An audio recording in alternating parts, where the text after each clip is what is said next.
Yo, what's good with it, man? Your boy Savage, aka Sevloke. You tuning in to Sevloke's Hood Tales. Like, comment, subscribe, share, hit the notification bell. Let's get to the politic. Big shout out to everybody showing the channel love. I appreciate the love and support.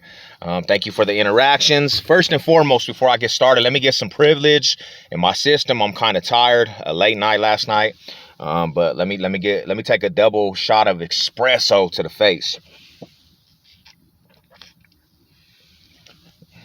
I gotta have it. If I didn't say it already, like, comment, subscribe, share, hit the notification bell. And let's get to the politic. Big announcement. I got some good content coming out here in the near future soon. I got some ideas from the comment section, and I think I'm gonna take them up on that offer, and we're gonna get to it. Plus, I got a couple good collabs coming with a couple of my partners. They're gonna be fire. I've been chopping it up with a couple family that does YouTube also, and we're gonna collab. So have your notification bell on, man. Let's get to the politic. In this video, it comes from the comment section. Thank you guys for the interaction. It's a 2-part video. So let's get to this video. The first question is coming from Strange and Unusual, and he asked about the juggalos out here, and when they hit the yard, how are they treated? I usually don't do these kind of videos because I'm not really up on that scene, but you've been showing my channel a lot of love, so I said let's do it. You know what I'm saying? Just because you the homie and you show a lot of respect. So the juggalos, man. First time I ever came across some juggalos was Tech 9. And I remember when juggalos were they put it together and they were actually rode as a family and a fan base. So to be truthful, a little bit back, bro, the juggalos out here in Denver, Colorado, they started getting pretty deep. And the ICP fools, if you guys don't know who them fools are, they're from Detroit. They were doing a lot of shows out here. And then Tech 9 was doing a lot of shows out here. So I started coming across them dudes, and at first they were just like a party family, bro, and they represented the ICP family, and they were actually, you know, real respectable when I first met them. And I used to be like, what are these dudes?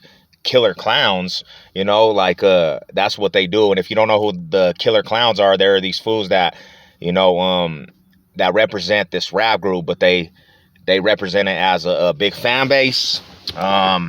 And they were cool, you know what I'm saying? They were cool. But back in like 2007, the juggalos, one of the juggalos fools that promoted them, and he had a theater out here in Denver, Colorado. This fool, he opened a show. He opened a club called the Roxy Theater. And the Roxy Theater actually is right in the 5 Points area. And everybody that knows about the 5 Points, they know that's predominantly a Crip area. While Juggalos' colors, a lot of their colors is red and black. So the Juggalos do this show, right? And they do the show at the Roxy, and all them fools are in East Denver, and they're doing their little show, and the fools that were over there, the Crips, they end up pressing these fools at the show. And a fight breaks out between the Juggalos and the Crips out down there, and one of the Juggalos actually gets shot.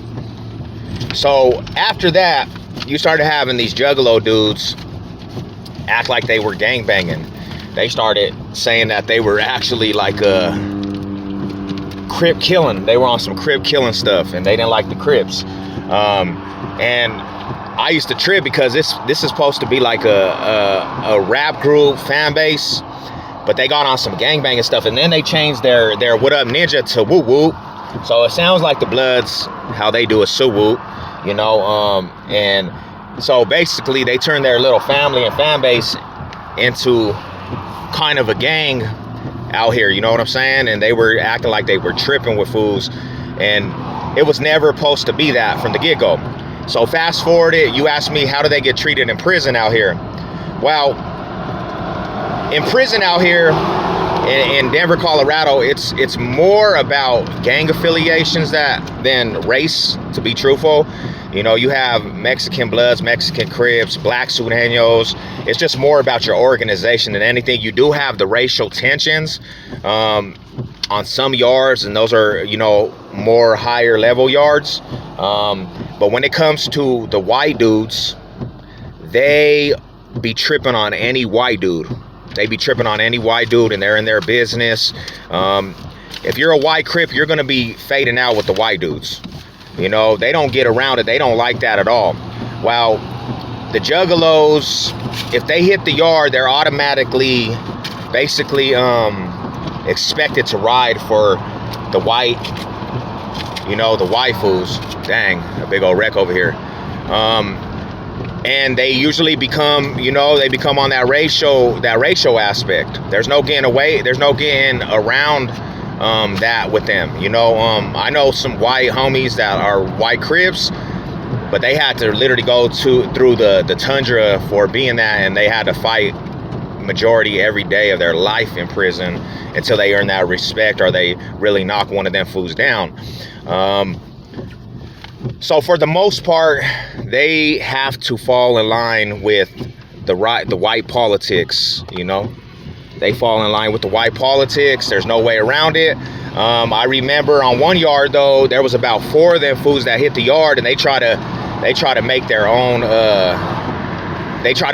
car, and they try to have their own tables and different things, and it didn't work like they thought it was going to, because then white fools, they just took them off the yard and eliminated them, you know. So it didn't last long. So I hope I answered that question, man. You know, thank you for the interaction. And the next one is from Important Nobody. Big shout out to you. And you were asking about, is there any gangs out here, like outside of the metro and in the metro, that don't follow the West Coast politics out here? Yeah, there really is, because there's original Denver hoods out here, bro.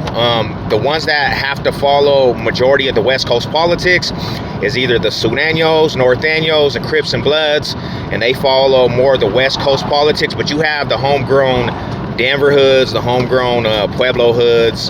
You got homegrown Colorado Spring hoods that follow their own politics, basically the Denver politics, you know, and they're not really Bloods and Crips, Norteños, Sureños. It only becomes an issue when you banging organizations from the land. You know what I'm saying?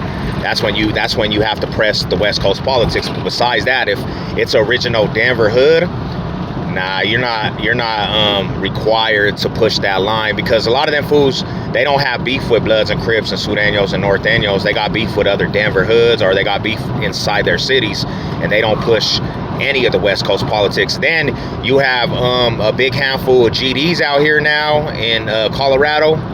You got a big handful of Four Corner Hustlers. You know, the Vice Lord fools, they all ride together. You have a handful of Land Kings, but they're not like sanctioned out here. So they have the Midwest politics, you know. Bless you. So that's that, man. You know, thank you guys for the interactions and the request. Mile high salute to everybody. Go Broncos. It's time to slap up these Raiders. You know what it is. Let's go.